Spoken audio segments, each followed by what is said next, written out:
from Relay FM. This is Connected, episode 450. That's a nice number. Today's show is brought to you by our three excellent sponsors, Fitbot, Electric, and NetSuite. And it's my pleasure to introduce Mr. Stephen Hackett to the show. Hello, Stephen. Hello, Federico. How are you? Doing fantastic. I forgot to say my name in this intro, but I'm assuming that people can tell who it is. It's Federico, by the way. Yeah, we're 450 in. I mean, people should know us. You gotta assume that people could tell, but hey, maybe somebody was surprised. Maybe somebody's like, hey, who's this person? Didn't say their name. But yes, it's me. Speaking of surprises, we are joined by everyone's favorite John Voorhees. Hey, bud. Hey, Stephen. How you doing? I am good. Thanks for stepping in today. Mike is out. Yeah. He's got some travel going on. And we said we haven't had our friend on in a long time. And so here we are. I'm not even sitting in Federico's lap for this episode. I mean, it seems like the last two times I've done it in Federico's old apartment, which was a little crowded, shoulder to shoulder, but I'm sitting at home at my spacious desk and, it's good to be here. And your slightly unalive Mac Studio. Yeah, my Mac Studio has had some real troubles, but it's on the mend now that I've got a brand new user account. That's good. I'm glad it's looking up. You've been retelling some of that story on App Stories, and it's you've been through the ringer with that computer. I really have, and especially it's like always comes at the worst time when I've got something that I have to get out, and here I am stuck. Spending. I spent last Saturday. I spent 4.5 hours on the phone with Apple support. Oh, I don't wish that on anybody. Oh, we have a little bit of follow up around the Beats Studio Buds Plus. This is the earbuds that were foretold by the Mike Hurley Top Tech tip line for tips. Right. They are available for order today.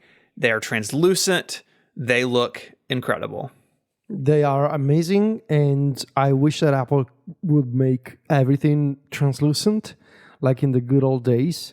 It's a whole vibe. Imagine having this and an iPhone that's translucent, and maybe a little computer like a translucent Mac Mini. That would be so sick. I've been hovering over the purchase button on the Italian Apple Store, Stephen and John. And John knows I can't buy this yet because it says they're coming soon. They're not available. I see them. It says new, shows all the pictures of the transparent version, but it says not yet available. We can get them in 2 days here, Federico. And I'm thinking about it. It may be time for my Big Apple buddy again. The real Big Apple buddy being me, not the people in New York. No, not those people. The real one from North Carolina, the Big Apple buddy from North Carolina, who sends me stuff occasionally. So we'll see. Ideally, I would just get the Italian version. But with this, usually with these things, it means like the product page is up, but it's not going to be available for a few weeks. Mm-hmm. And I really wanted to have those before my travel to WWDC so that I could test the noise canceling on a plane. That was my idea, but we'll see. However, the design, it's so beautiful to look at. Look at this. You can see all the stuff inside. Yeah, I like them a lot too. It looks awesome. Uses USB-C for charging. There's no wireless charging here. And there's no in-ear detection. So the thing where you take the AirPods Pro out and they stop. Oh, interesting. And according to The Verge, the ANC and transparency is maybe not quite as good as the AirPods Pro, but they come in at $169. That is $20 more than last time. But these things are popular, and this looks incredible, and I hope we see much more of this sort of design language. So I want to talk to y'all a little bit about Automation April. Today, you published the winners of the Shortcuts. Shortcuts what? Shortcuts like contest. Cage match for shortcut creators. There's a bunch of awesome things in here. You guys sent me this list last night, and I downloaded a bunch of them and played with them. Could you all run me through some of your favorites and how you feel like it went this year? Yeah, we got a great crop of entries this year, well over 100. And, we were fortunate enough to have a great panel of judges to help us get through all this. But at the end of the day, we picked our 6 winners. And I'll start off by talking about the best everyday shortcut, which is kind of a category that's special to me and Federico, I think, because it's meant to emphasize that a shortcut doesn't have to be complicated to be good. And so this year's winner for that was Jason Biatic. I hope I'm pronouncing that correctly, with a shortcut called Yes More Events. And Yes More Events is a great title, a great name, because it's a play on no more events. When you get your calendar widget or your complication on your watch and you see you have no more events for the day, it's really a waste of space. And so what this shortcut does is it grabs a couple of overdue tasks from the Reminders app and puts them in a pre-populated calendar event that occurs at like 11:45 p.m. until midnight, so that when you get to the end of your day and you've got all of your meetings and appointments taken care of, you've still got something there that has some valuable information in it, with a title that shows you how many tasks are overdue, and then a notes section that shows you what the tasks are, so that if you have a little free time, you can knock those off. And it's a shortcut that could be easily adapted for other things too. You could put an inspirational quote in there or something else. It's a pretty cool one. And apparently Jason is in the Discord right now and just found out Oh, awesome. that he won in this category. Oh, well, congratulations, Jason. You got to go read Mac stories more frequently. So yeah, I love that. I love that shortcut. Personal favorite of mine is, we're going to talk about the best overall shortcut in a couple of minutes. The best media one by Joshua Dick. The best media shortcut, Q Media. I love this one. So the idea for this is kind of simple, but yet so effective at the same time. So Q Media, it answers the question of, I want to save music or video for later. I don't want to have to choose between multiple extensions to save that content. So what this shortcut does, it lets you use a single shortcut called Q Media that, depending on what you're sharing via the share sheet, it understands if you're sharing music from Apple Music, Spotify, Deezer, Bandcamp, or if you're sharing a video from YouTube, Vimeo, Twitter, I forgot which other sources. So it checks that. And then, depending on whether you're saving music or video for later, it uses the native actions for Play by Marcos Tanaka or Music Box, also by Marcos Tanaka. So the idea being, there's these two apps made by the same developer. One of them lets you save videos for later. The other lets you save music for later. Instead of using two share extensions, you can just use one shortcut in the share sheet that understands the type of content you're sharing on its own automatically. And I just love that idea, because it sort of becomes this catch-all, kind of like a read later shortcut, that it's very low friction. Yeah. And I'm a fan of Play and Music Box, so this was kind of perfect for me. I love this idea and how it does the checking of the type of content you're sharing. Very nicely done. Yeah, another one that won an award was for productivity shortcut is Jan Damschauer's meeting notes for Obsidian. Now, this is, to me, was kind of an interesting one, because Obsidian has an awful lot of automation tools built right into it, and I think a lot of people in the Obsidian community really stick to those automation tools, whether it's community plugins or some of the other features built right into the app, by default.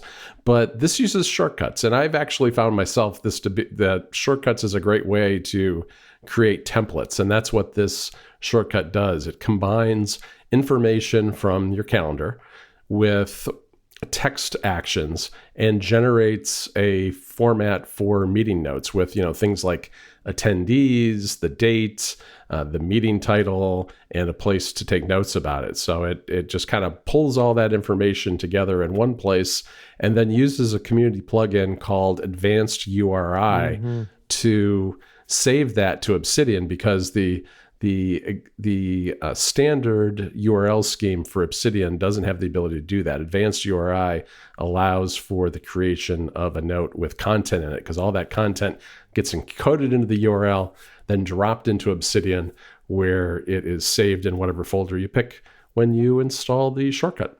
I think one of my favorites is the one that won Best Mac Shortcut that lets you use Yes. a QR That's a code good on one. Mac OS, because I mean, it's like ridiculous because I've been in this situation. I'm sure a lot of people have, like, oh, there's a QR code on this website and I want to do the thing at my computer, but Yeah. I gotta get my phone. I gotta like open the camera, use their new weird UI, which isn't as good as the old one. And so this one, it uses like a web API to basically, I guess, look at the QR code and then figure out what you're supposed to do with it. Yeah, that's exactly right. I mean, it's a really nice thing that to be able to do that with the Mac, because it's not built in.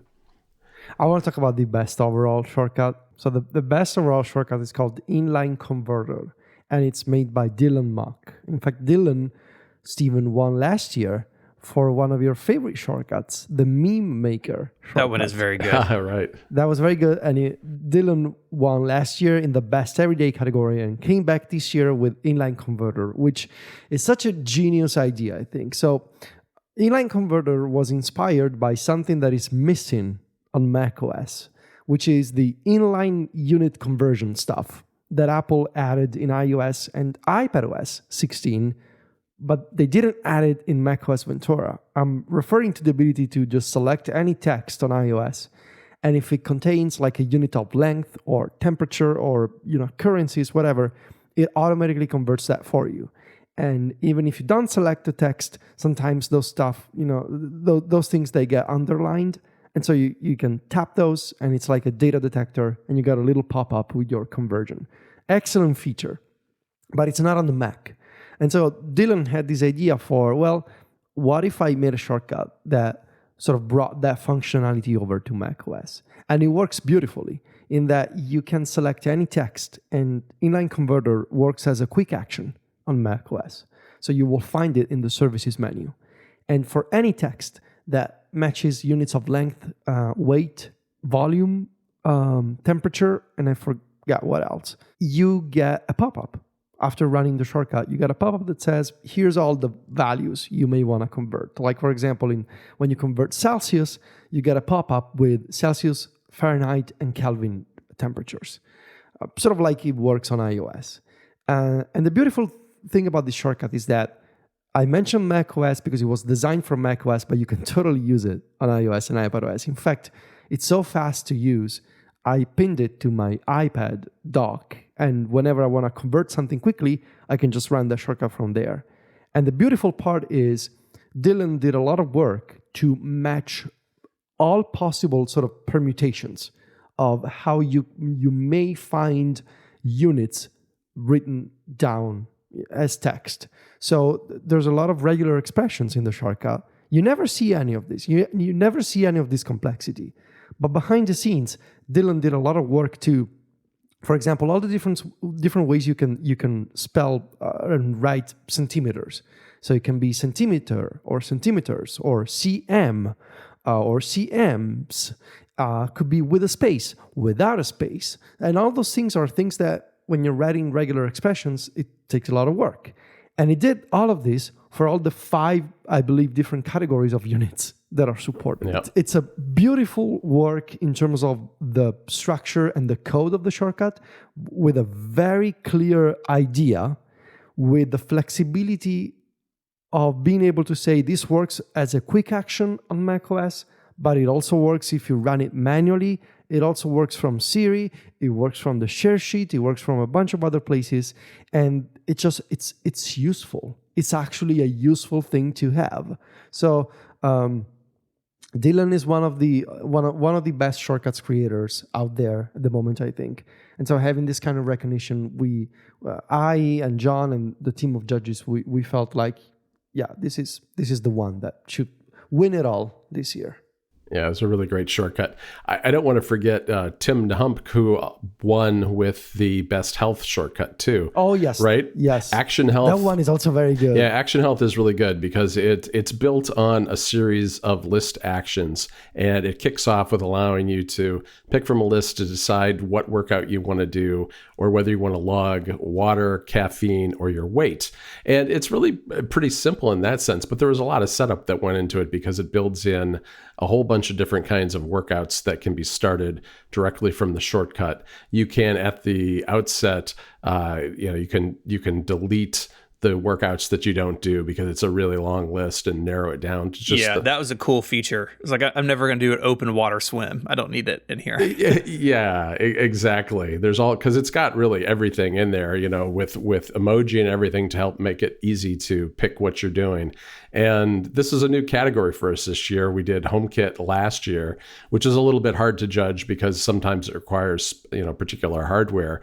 And the thing about this shortcut is that it takes advantage of the action button on the Apple Watch Ultra. It can be used with a regular Apple Watch too, but it was really designed to be a one button press type of shortcut, which I thought was really cool. And it really it shows that you can do some very interesting things with shortcuts on the watch, even though, as Federico and I discussed on App Stories when we did our watchOS wishes, shortcuts on the watch is a very limited system. So that's the list of winners. Yeah, I think they're all fantastic. I know, talking to you guys behind the scenes the last couple of weeks, it seems like y'all are very pleased with how this went. So I think we're all can look forward to it again next year, right? Oh yeah. I mean, now we're on the hook for this. So now we gotta keep doing it. That's right. And I honestly think like we found a better balance this year in terms of like content on the site, activities in Discord, stuff in Mac Stories Weekly, the Plus and Premiere content. Like it's a nice sort of a way to take advantage of all the different things we do. And so hopefully next year, I don't know, maybe we'll do best Reality Pro shortcut or whatever, like hey, maybe we're gonna do VR shortcuts, but realistically my hope for next year is that we're gonna have more changes in shortcuts this year than we did last year when it didn't really change much. And so I think it was challenging for people this year to come up with new shortcuts, with new ideas, because the actions that we got, the new features that we got in shortcuts in iOS 16 weren't exactly groundbreaking. So no, they didn't really open any new avenues for new types of shortcuts. Hopefully next year we'll get a lot of new ideas, but yeah, that's done. Now we're gonna send out the prices. I believe Dylan, I gotta get in touch with Dylan. Dylan is based in New Zealand, so it's probably take a... Boy, if we had known that, we wouldn't have given him a prize we have to ship. But see, the thing is, we don't know who the winners are until we picked the shortcuts, and then we ask Alex, hey, give us the data. Like, I have no idea. We had no idea who won until we asked Alex at the end, get the info from the database. Okay. So you're judging them blind, basically. Yeah, that's the idea. Because and sometimes a few people put in their names in like the description of the shortcut inside the shortcut. So at that point, you're gonna know. But otherwise, I prefer to go in blind without any info whatsoever on who made the shortcut. This episode of Connected is brought to you by Fitbod. Getting fitter is one of those things that often has knock-on effects on other areas of your life that you might not expect, like having more energy and sleeping better. But it can be hard to know where to start. That's why Fitbod is an easy and affordable way to build a fitness plan that's just for you. Fitbod learns about you, your goals, and your training ability, creating a custom dynamic program based on your experience and any equipment you have. This is all in an app that makes it incredibly easy to learn how to perform each exercise. Because personal fitness is not about competing with other people. You don't want to look to others and try to do what they do. You need something that will work for you. That's when it sticks. And that's when you see the results you're looking for. Because everyone's fitness path is different. This is why Fitbod uses actual data, your data, to make sure they customize things exactly to suit you. Fitbod's powerful technology understands your strength training ability, studies your past workouts, and adapts to your available gym equipment. And your training plan will maximize fitness gains by intelligently varying intensity and volume between sessions. Overworking some muscles while underworking others can negatively impact your results. That's why Fitbod tracks muscle fatigue and recovery to design a well-balanced workout routine. It comes with over 1,400 HD video tutorials shot from multiple angles so you can learn each exercise. And it integrates with your Apple Watch, Wear OS smartwatch, and apps like Strava, Fitbit, and Apple Health. I've been using Fitbod for a long time. One of my favorite things is that I can tell it if I get a new piece of gym equipment, or maybe I'm traveling and I want to do body weight only. And it just reworks my workout for the day, and moving forward, it learns from that. And it really becomes like an intelligent partner in your fitness path. Personalized training of this quality can be expensive, but Fitbod is just $12.99 a month or $79.99 a year. But you can get 25% off your membership by signing up at fitbod.me/connected. So go now and get your customized fitness plan at fitbod.me/connected, and you'll get 25% off your membership. Our thanks to Fitbod for the support of the show and Relay FM. So Apple continues to release news in the lead up to WWDC. We got a couple of big stories this week from them. I want to start with the one that is definitely right up y'all's alley, with Apple announcing new, quote, concert discovery features on Apple Maps and Apple Music. So John, can you tell us a little bit about what this is? Yeah, so Apple did a couple of different things. They built in a new category of guides into Apple Maps, which concentrate on music venues in a dozen or so cities. There are cities in North America, in the United States, Europe, in Japan, and Australia, as well as Mexico City. So there's a lot of venues in here. It's a little limited so far. There are roughly 40 of these, but if history is any guide, I think these guides will in fact expand over time, because if you think back to when guides were first introduced in Apple Maps, I think it was either 2 or 3 years ago. There were only a few, and they were like in LA, New York, London, and maybe a couple of other cities. And now, anytime you visit a city of really any size, there are guides available, and they're more like geographical guides as well. So it's good to see the venues in there. You can pick up tickets even and see what shows are playing, because a while back, Shazam added a feature that allows you to see what concerts are coming up. And so that Shazam feature, which was just in the Shazam app, has been integrated with Maps.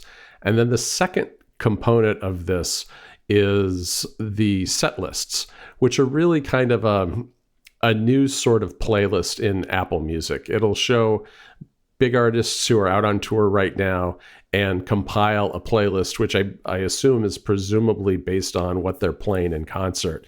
And yesterday when I looked at it at first, it hadn't fully populated, but it is now. So if you go to the browse section, you can go into a dedicated section that just has these set lists, or you can search for them. And they've got Sam Smith in there, and Taylor Swift, and I think Beyonce, and a bunch of other people who are out on tour right now. It's fairly limited. I mean, there's some information in there about the tours, but it usually is like a paragraph or two. But it's something that, Federico and I have talked about this for years and years. Like, why doesn't Apple integrate music with more of the things that it does? More of its apps, more of its services. And this is it's a first step. And I think it's kind of a small one, but it is also, at least on the guide side, and I guess on the music side too, it's editorial content. And I think Apple usually tends to start relatively slow with editorial content and build it up over time. So I'm hoping we'll see more of it in the future. Obviously, very, very much thrilled to see this feature. I think it's the right approach to sort of combine Apple Maps and Apple Music and have all this sort of two-way street of integrations between them. That being said, I mean, it's obviously a small rollout. Do we know, John, what data set Apple is using for concerts and schedules? Is it bands in town? Are they using the? Yeah, they're using bands in town. Yeah. Okay, so but that means they do not have, like, how are they compiling the list of like the actual set list for a concert? That I don't know. It's not really stated anywhere. I assume that they've got an editorial team doing it. Yeah, because I sort of wish that Apple would just go ahead and use an excellent service that I've been using, I believe, since I was in high school. So that was like approaching 20 years ago. Setlist.fm, such an incredible website that is sort of crowdsourced databases for sort of what songs artists actually play in which dates of their tours. And I don't think Apple is using this. Otherwise, they would have mentioned it. So I think it's so obviously a small rollout, geographically speaking, very limited. Right. It's going to be a while before they're going to expand this to all major locations around the world. But still, this is the right idea. Like, integrate with Apple Maps and Apple Music, bring in editorial content, have playlists for when they're actually, what they're actually playing. And you could imagine down the road, like, okay, well, what if you could buy, I don't know if Apple wants to go down this road, but what if you could buy a concert ticket from Apple Music using Apple Pay? Like, the potential is obviously there. And I mean, now that Apple is effectively a bank with their own credit card and whatever, like, it's not so far-fetched to imagine, okay, now you can buy concert tickets from Apple Music. And I mean, surely in the United States, when you consider all the drama surrounding Ticketmaster and all that scene, like, it does feel like a field that is ripe for more competition, healthier competition. So, I wouldn't mind seeing that. The guides are quite good. I mean, I checked out the Chicago one for the alternative music scene because I know Chicago's venues pretty well, having lived there. And it did a good job of picking out some of the top venues. So, I mean, it's a start. It needs to be in more cities, of course, but it seems like it's a pretty good start. Hey, let me ask you both this. What's the last concert you've been to? I went in October of 2019. October of 2019. Okay. I saw Frank Turner in Chicago. Okay. What about you, Stephen? I think you've been to a concert lately. I'm trying to think. I know I saw Death Cab in 2019 in Nashville. Didn't you go see Jimmy Eat World at some point? I think we talked about it, but I didn't go. Oh, we talked about it. Okay. Honestly, I think that Death Cab show in 19 may have been the last one. No, last one for me was Liam Gallagher in February 2020, like a week before the COVID outbreak in Italy. Oh, wow. Wow, that's crazy. Liam was doing 2 dates in Italy, one in Milan and the other in Rome. Yeah. I almost went to the Milan one, but then I went to Rome because it was obviously close to home. And it turned out later that the Milan concert was one of the first sort of like hotspots for the outbreak. I bet. Wow. Dodged a bullet there. Yeah. I'm seeing Boy Genius right after WWDC. I'm telling Federico again to just make him jealous because I know he'd like to go. I am so jealous. I was wondering today. You guys saw the WWDC schedule that Apple put out last night? They sent developers who were selected to attend the sort of the keynote day, a schedule for what they're gonna do. And there's apparently like this evening activity at Apple Park. I saw that, yeah. Which it seems to me like it could be a sort of a music performance by somebody. Could be. That's what I thought, although I immediately saw developers speculating that it's like a headset try-on thing. My mind went originally... Oh, why a night? Are going to make you try the headset at sunset? My mind went immediately to a concert too. I mean, imagine if Boy Genius... That would be cool. Do we know where Boy Genius is on June? What is it? June 3rd? What's June 5? They're probably on the East Coast because I'm seeing them shortly after that. Yeah. June 2nd, they're playing in San Diego. Oh. June 3rd, they're at the Rose Bowl. Okay, so that's not too far away. I mean, it's Southern California, but okay. Yeah, they are not playing on June 5th. They have a day off that day. If Boy Genius, if I'm wishing into existence right now, Boy Genius playing live at WWDC, I'm gonna lose it, guys. I'm gonna lose it. Especially since Press Access does Press Access come with concert access in the past? Not necessarily. Well, I will beg for it. To everybody I know. So will I. This, I mean, I can't help but think about Apple's former entrance into this, right? Of course, you have like iTunes Ping, and then we had Apple Music Connect, where artists could go on. It was like a weird thing. Oh, where yeah, they could upload photos and stuff.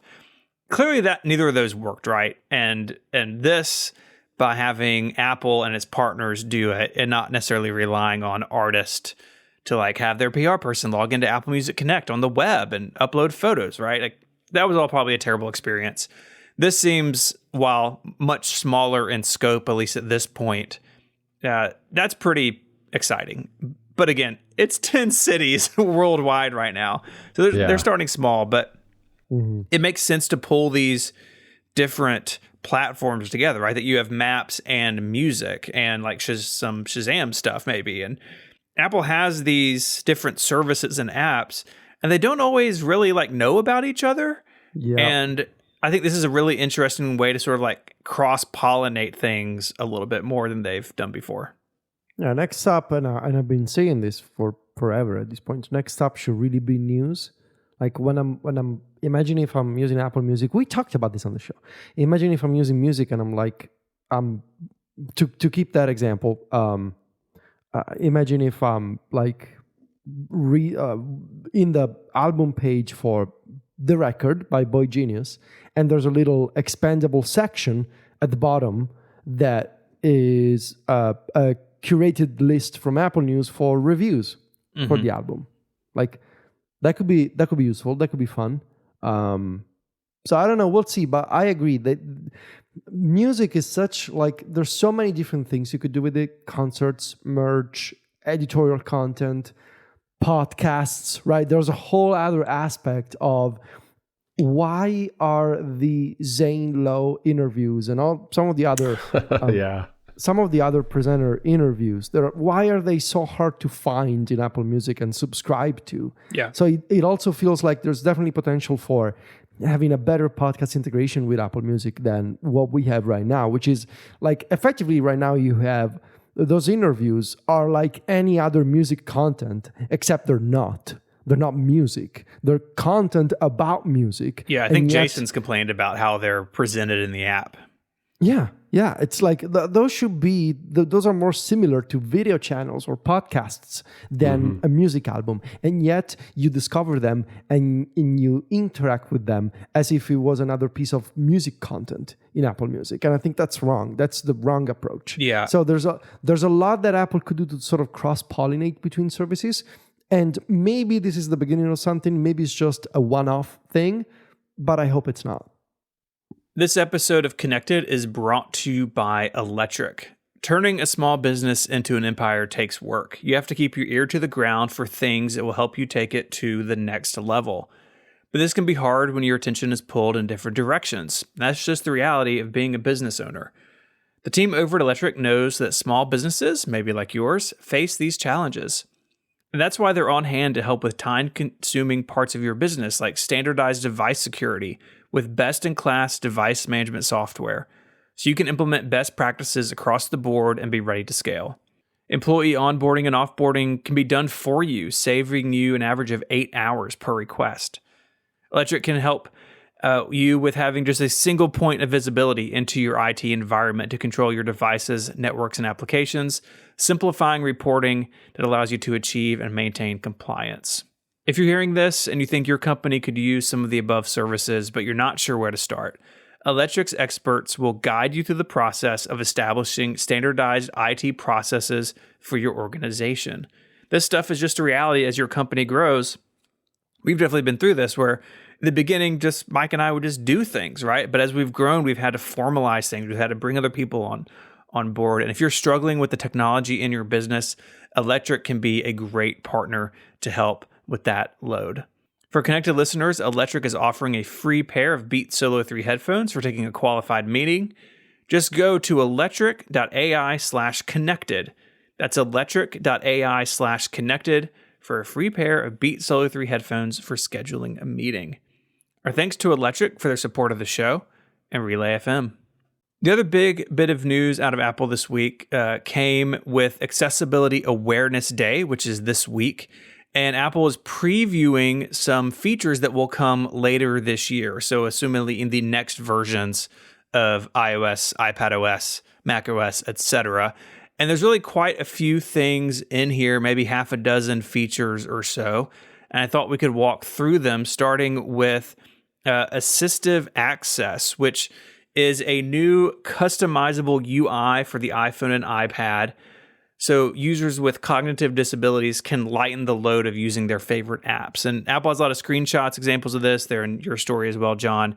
Say the Messages app, and instead of a bunch of buttons and a bunch of things going on, really simplifying that to make it easier. And I don't think we quite know how the customization works yet, but this looks very exciting to me. And John, do you know if this is coming to third parties? Like if I made a Mastodon client, could I kind of enroll it in this and make my UI simpler for people who want to lighten the load? Kind of yes and no. I mean, the way Apple explained it to me is that it comes automatically with the OS. So a developer doesn't actually have to do anything to include their app, say, in this grid of giant icons if it's set up that way. Because one of the options is kind of a big chunky buttons on the iPad or iPhone with big text and high contrast, making it really easy to hit those targets and so forth. And so third-party apps can be included in that. And when you go into those third-party apps, you'll see this really big back button, which is one of the features of assisted access that makes it easier for users to find their way back to where they started. But the rest of the UI that the developer creates, I don't believe has any special APIs to make something assistive access friendly. It's not, they weren't talking about it this week, and I don't think those APIs exist yet. But it would be nice over time to see the ability for developers to have that alternative UI. Yeah. The other thing that can be done too with assistive access, because it's really customizable, it doesn't have to be those big chunky buttons, which are what were shown off because they were so visual. But if someone is more text oriented, it can also be done. And I haven't seen a picture of this, but it's more like rows in a table. So I think my sense is it's maybe more like looking at a spreadsheet or something and picking your apps from a list as opposed to having colorful icons. Another feature that definitely gained a lot of attention was live speech and personal voice. So this is a new feature across the iPhone, iPad, and Mac that allows users who can't speak to type responses that are spoken aloud on the phone. So it's kind of, it is text to speech, but the person is doing the text entry, if you will. And you can also use this in in-person conversations. And what is really interesting about it is that if you have 15 minutes, you can sit down and record a bunch of randomized text prompts, and it will build a facsimile of their own voice. So if you're working with somebody who maybe is at risk of losing their voice over time, that you can preserve that and then use that in these conversations. And that is just fascinating to me. And a lot of these are AI powered, but Apple doesn't brand them as that. This definitely feels like something that is definitely powered by machine learning or whatever under the hood. Oh, yeah. And it is English only at launch, which is a bit of a bummer that this isn't more international. But I think it really solves a problem for a lot of people who would kind of be stuck with, using a voice that doesn't sound like them, that doesn't reflect who they are. And this makes it much more personal, which I love. Right. There are already apps on the App Store that are designed to do this, not with a personalized voice, but, creating spoken out loud responses for people to use. And I know those developers are really excited about the option of being able to use a voice that's in a person's own voice. From what I understand, once you read these prompts, it's using the neural engine on Apple Silicon, and it takes hours for that to process. But then at the end, you'll have your voice. And I saw a demo of this. It was very, very short, so it's a little hard to judge how good it is. I have cloned my voice and Federico's using 11 Labs technology, and it's interesting. Mine, I think, was pretty good. The intonation was a little strange at Mine times. was horrible. Federico's was, imagine Federico sounding extremely American with only a hint of his underlying voice. It was I sounded like somebody from Ohio. You did. You really did. You really did. Midwestern teachy. It was really pretty funny. But in the demo I saw, the woman who gave it, had an Indian accent, and it handled her accent pretty well, which I know like 11 Labs stuff doesn't. So it'll be interesting to see how this goes. I mean, I think you really have to listen to more than a couple of sentences spoken to really judge how good the quality of the voice is. But I think it's still, even if it's not the highest quality, it's still a really nice feature for people to have who are at risk of losing their voices because of like an ALS diagnosis or something like that. And of course, since I shared this feature on Mastodon yesterday, I got a shall we say, a cluster of a type of people. You guys know the type of people I'm talking about. Like, is there a name for the extremely privacy concerned folks out there? Like the people who see a potential, like the people who think like some kind of state-sponsored agency is after them, even though they are absolutely not a high-risk individual. Right. I don't think so, but I know who you're talking about. And I got a few replies and some emails from people saying, no, this feature is bad because what if now somebody told me over email, I'm not gonna talk in public anymore if there are iPhones and iPads in the room, because it means they're gonna sample my voice and they're gonna make a good luck with that. Fake version of my voice. Well, first of all, good luck with that. Yeah. But second, I think that's actually inaccurate, because the iOS 17 supposedly will let you make you go through these prompts where you gotta read a random sentence, right? Right. And what was the example in the story of a sentence, John? Was like I don't remember. It was like a very specific. I'm looking it up right now. So, for example, one of the prompts that you gotta read is grabbing a cup of coffee this afternoon sounds great. And imagine like there's multiple of these phrases. Actually, the screenshot says 1 of 150. So I assume you will have to read you will have to read at the very least 150 phrases for 15 minutes. I don't think that's accurate. There was some... Well, the screenshot says 1 of 150. I know.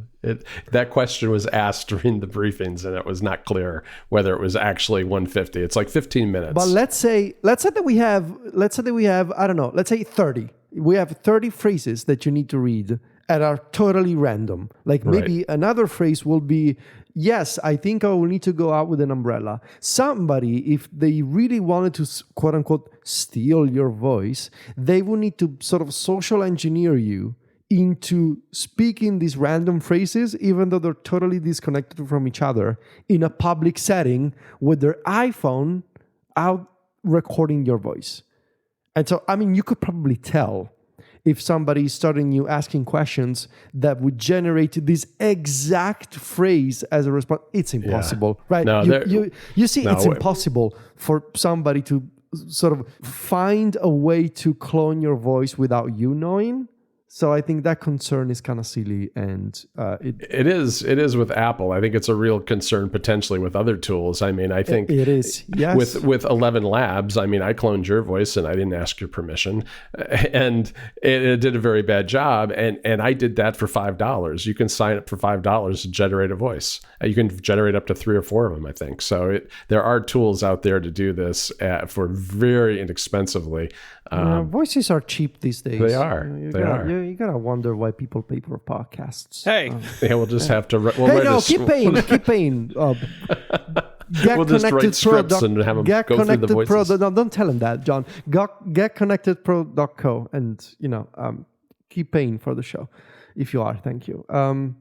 So yes, I don't think this can be abused because of how Apple showed how this feature is going to look like when it comes out. Yeah, I would also point out that they said that this does not sync over iCloud by default because they were concerned about things like someone having an iPad in a household that is used by other people. So you can turn on end-to-end encrypted sync of these voices between devices, but by default, that's not enabled. It's an opt-in thing.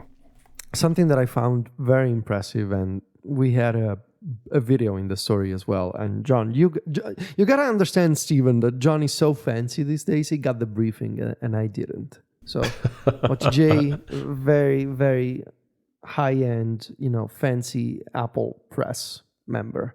The point and speak feature of the magnifier, how does it work? It works a lot like door detection, which we got last year, where if you remember, you point the magnifier app at a door and it will give you information about how to open it. Basically, it'll tell you whether it's open or closed and kind of what kind of handle it has, that sort of thing. And this is an extension of that. It uses LiDAR and the camera and text recognition. So you can, the demo, the video we had in the story is of someone holding the magnifying app up to a microwave oven, and it does more than just read the buttons. What it does is, as you put your finger over a button, it tells you what the text of the button under your finger is. So it's read it all in advance. And as you get to the start button, it'll say start. And then if you move your finger down, it'll say stop. It'll do that kind of thing. It's really neat. And it's designed to work with more than just appliances too. I mean, another example that was given was, someone is in an office environment and is looking at a file cabinet, and there are labels on the file cabinet saying what's in the drawers, and it will be able to tell them what those labels say so they can find things without, any assistance. So it's a really cool feature. I mean, that's gonna make sense for there's obvious potential there for a headset, right? Oh yeah, definitely. Down the road, like eventually glasses, right? The idea of you look at something and it tells you, in this case, like the buttons on a microwave oven, like that is an incredible functionality. Obvious benefits for the accessibility community, but just in general, like incredible tech. And I think there's a lot of potential here for something that you actually wear on your face and it shows you information in front of your eyes as opposed to through the screen of a phone. But still, the magnifier app really becoming one of the most powerful and useful and life-changing, I would say, apps that Apple makes. Like, it started as a fancy zoom button for the camera, and look what it's turned into. So I would love to get the backstory at some point of the magnifier app, because it's really grown into one of the most powerful things that Apple makes. Yeah, it's become kind of this crossroads for both accessibility features and features that maybe people who don't consider themselves needing accessibility features also can benefit from, because maybe they have a hard time reading a menu at a restaurant in dim light, and so they use the magnifier and the flashlight to magnify that. So it's a really interesting app in that way to me. There's something in the grab bag list of changes that caught my attention, and I asked John about it. John, in his fanciness, didn't have, unfortunately, any more details for me. So I'll discuss this with both of you, including Stephen and our audience. Shortcuts is adding Remember This, a shortcut for users with cognitive disabilities that creates a visual diary in the Notes app. My theory on this is not the Notes app. It's the journaling app that they haven't launched yet. Yeah. Okay. That's where I wanted to go. That's good. So this, to me, smells like that, but also an evolution of the Remind Me About This feature that Apple added to Siri in, what's that, iOS 12? Something like that, years ago. So in Siri, you can say, hey, thing, remind me about this. And most of the time, it should create, it should create a reminder that contains a dip link that takes you back to the thing you're looking at. So if you do remind me about this and you're in Safari looking at a web page, it'll be a link to the page. If you're looking at a location in Maps, it'll be a deep link to Maps. It's based on the NS User Activity API, the API that Apple loves to use for everything. Remember This and creates a visual diary in the Notes app. It sounds like an evolution of that, but I agree. If they're working on a journaling app, They're saying notes now because that's what they got to do. I think this will probably go in the journal thing. Yeah, I think that's a great theory. I mean, I think the simple explanation is that it's simply a shortcut that'll show up in Gallery one day that lets you save a screenshot to a particular note or a photo. I mean, you can do it today. Like if that's all that is, like I understand. You can build that today. Yeah. I mean, also a fun idea. Like you could make a shortcut that does get what's on screen, which is an action right now in iOS 16. Create note, boom, that's it. Like you replicated that shortcut if that's the case. Because right now, what you cannot do right now, it could also be notes instead of the diary app. Because something that is supported in notes today, but only if you save a note in a specific way, is saving dip links inside Apple Notes. So native dip links to apps. You can save those, but only via Quick Note. Quick Note it lets you capture a dip link to apps on screen or apps that you recently used. But if you're just creating a regular note without Quick Note, there's no way to capture those dip links. So maybe Apple is actually doing new things for dip links in iOS 17. I mean, this. If this were the Rickies, Stephen, just a couple of weeks away, because I could make a case here for this is just a sign of a bigger thing that Apple is doing.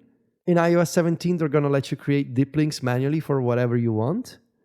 And that could become the Apple flavored way, for example, to create wiki links for Apple Notes. Yep, absolutely.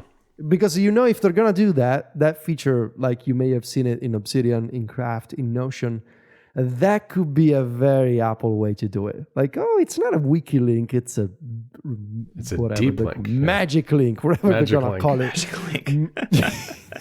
You know? There were a couple of Mac-specific things in the grab bag I wanted to mention. One is that made for iPhone hearing devices will work with M1 and M2 Macs. So these are class of hearing aids that integrate nicely with iOS. Perhaps the most interesting thing on the Mac is adjusting text size. So I assume this is dynamic type coming to Mac OS. This has been an area of accessibility on the Mac that historically has been pretty poor. Their preview only shows a handful of their own apps like Finder, Messages, Mail. I think Calendar and Notes were in there.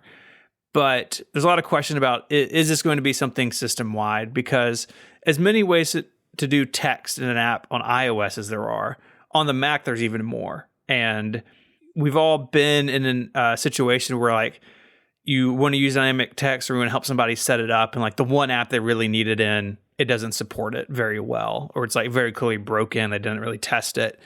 And so I'm curious how Apple will do this on the Mac. Is it going to be something that gets added to, a bunch of these apps they listed are AppKit, but Messages is not. Messages is Mac Catalyst. So like, right. Is this coming to both AppKit and Catalyst and to Swift UI? And if you use some sort of web thing, you're on your own. I want to know how this is going to work, because if you have only a handful of Mac apps support this, then it's going to be frustrating for people who want to use it or need to rely on it. There is also a new voiceover feature where the Siri voices will sound more natural when they're played back anywhere from 0.8x to 2x. And while these are Siri voices and not human voices, I do wonder whether that is tied to technology that might be coming to something like Apple Podcasts with an Overcast style smart speed feature for the Apple Podcasts app, because now we've got that in voice memos already, and now we're seeing it crop up in voiceover with the Siri voices. It's not a real stretch to imagine that coming to another app like Podcasts as well. I really think they're gonna do it this year. Like I do too. I would be shocked if Podcasts does not get the equivalent of a smart speed or trim silence, whatever you want to call it, if it doesn't get it this year. And that again, the Apple flavored way to do something that's sort of become something that you expect in third-party apps. But Apple comes out and says, we have this, but we've done it in a unique way. You know, Magic if they're going to podcasts. magic voices, magic voice. Hey, every podcast has a magic voice if you really like the show. You know, that's a nice way to think about it.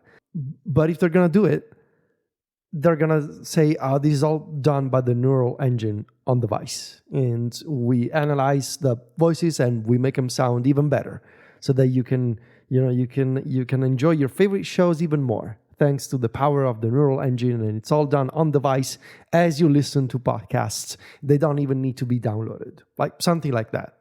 This episode of Connected is brought to you by NetSuite. Being a business owner or working closely with one means knowing your numbers. And if your business is earning millions or tens of millions in revenue, stop what you're doing and take a listen, because NetSuite by Oracle has just rolled out their best offer.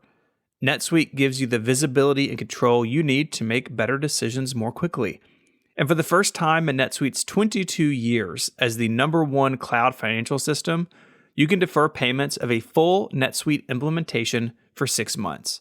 That's no payment and no interest for 6 months, and you can take advantage of this special financing offer today. So why is NetSuite #1? Well, they give your business everything you need in real time, all in one place, to reduce manual processes, boost efficiency, build forecast, and increase productivity across every department. Having all the information you need in one place makes it so much easier to make decisions. I know as a business owner what a difference that can make, and how much easier everything operates when information, good information that you can trust, is available. It means you can make better decisions and you can make them faster. This NetSuite offer is extraordinary, so join the 33,000 companies who have already upgraded to NetSuite and gain visibility and control over their financials, inventory, HR, e-commerce, and more. If you've been sizing NetSuite up to make the switch, then you know this deal is unprecedented. No interest, no payments.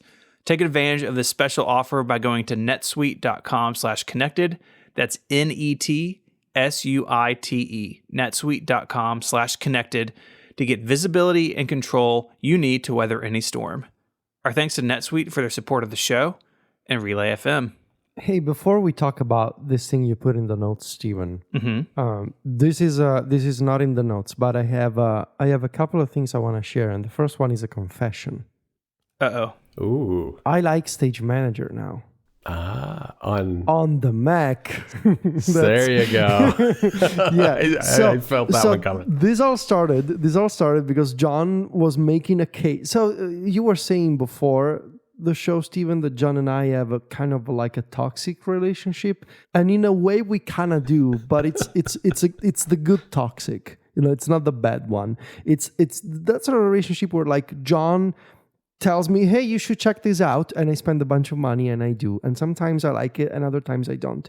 And then there's me making John jealous of something, and it's like, oh, I gotta check out the thing that Federico does, and John spends a bunch of money or spends a bunch of time doing something, and maybe he likes it or not. It's like this constant push and pull of what we do. Yeah. In any case, the latest example of this being John telling me a few days ago, hey, you should really try Stage Manager on the Mac. And I gotta tell you, it's been a bit of a shock initially.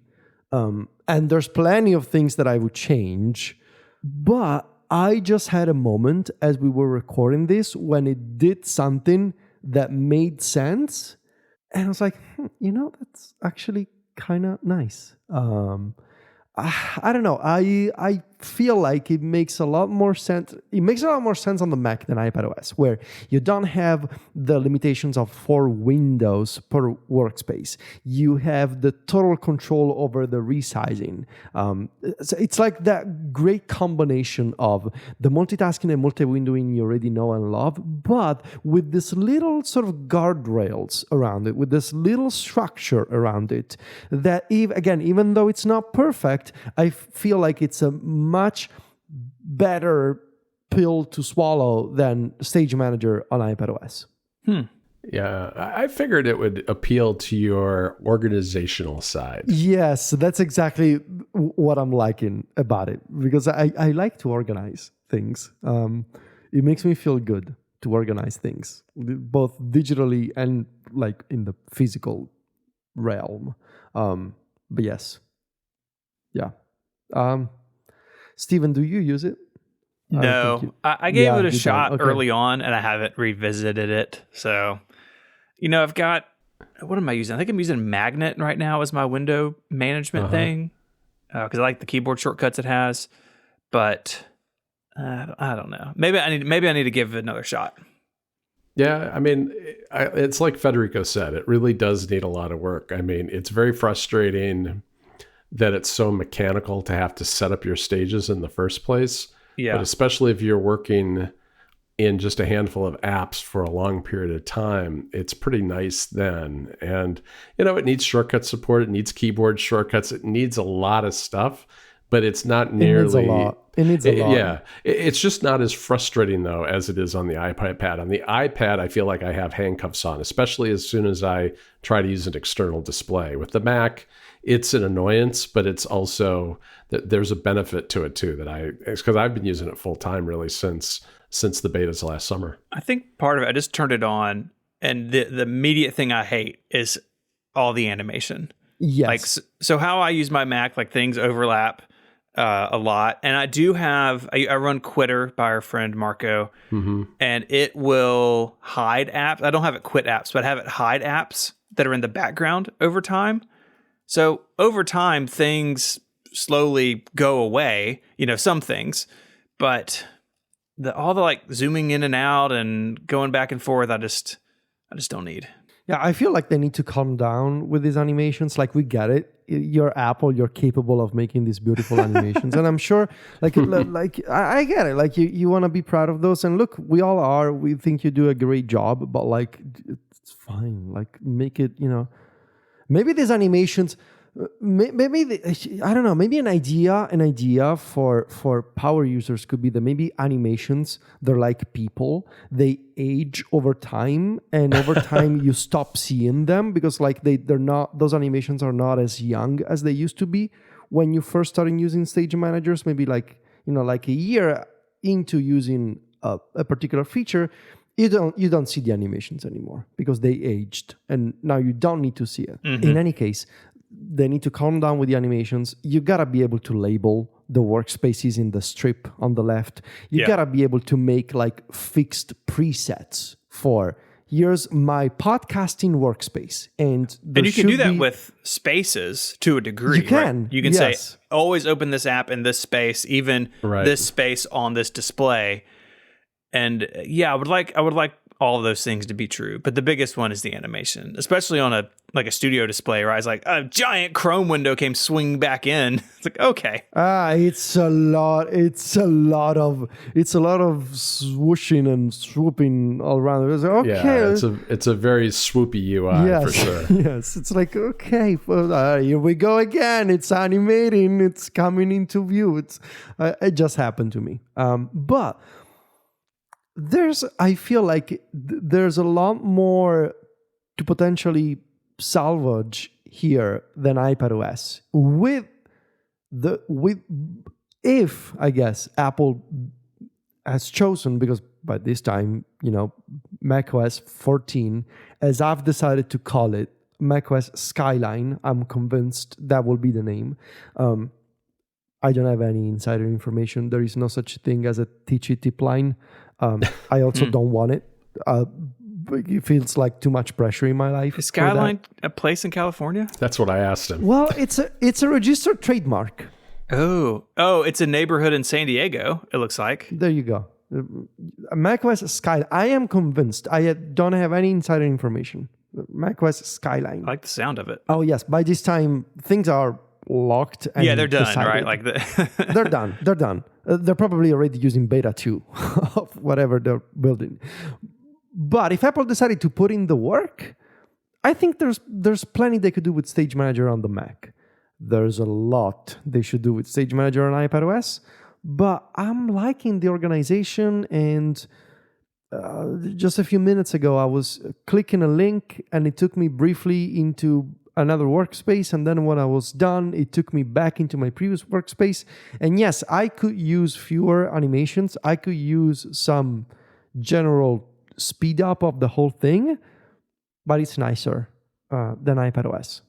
And the second thing, I told you I had two things. It's more like an open-ended question for people. I'm just wondering what everybody's using as a notebook for Zelda Tears of the Kingdom. Like, is the connected, are the passionate ones using Apple Notes, Obsidian, dedicated apps to keep notes for Tears of the Kingdom? Stephen, I'm assuming you are familiar with what Tears of the Kingdom is. Yes, but I don't know why you need a notebook for it. Oh, there's so much information. Well, Bob, Stephen.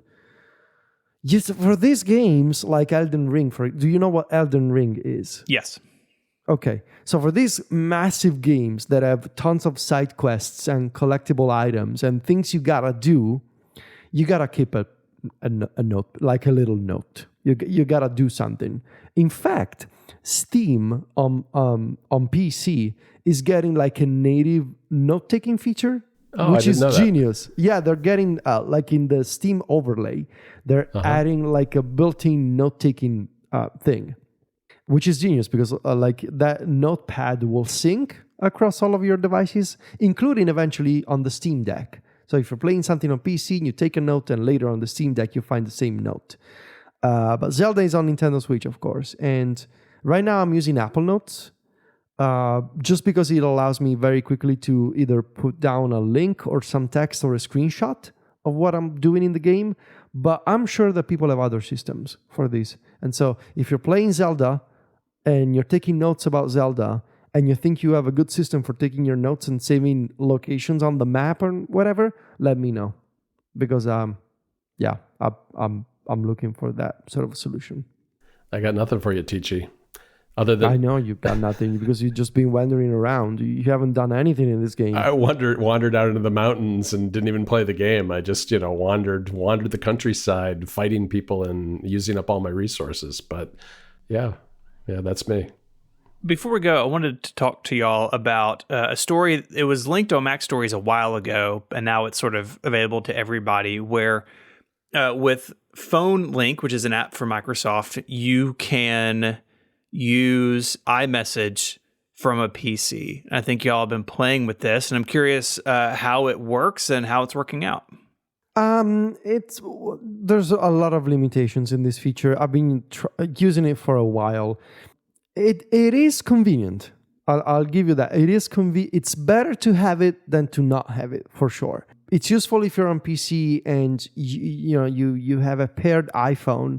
And so, for example, when I get a message from John, if I happen to be playing a game on my PC, I get a notification with that message from John, so that I just don't have to grab my phone and use the Messages app there. I can just see the notification from my PC and reply from there. However, that only works for one-to-one message conversations. Like, it doesn't support iMessage threads at all. It doesn't support groups. So you can only reply. It's basically like it's a glorified version of car Bluetooth integration. It pulls all of your contacts, notifications, sort of like old school Bluetooth cars could do. Not CarPlay. I'm not talking about CarPlay. It's the same thing that lets you get like message notifications on like a Fitbit and stuff too, I think. Yes. It's basically that system, but on a PC with a nicer UI around it than you probably could have found on a Fitbit. Like you have an app and you have two tabs for notifications and messages. You can see other notifications from apps. Of course, you cannot interact with them. I believe they do not get marked as read. So later you're still going to find your notifications that you've already seen on PC. You're going to find those on the iPhone.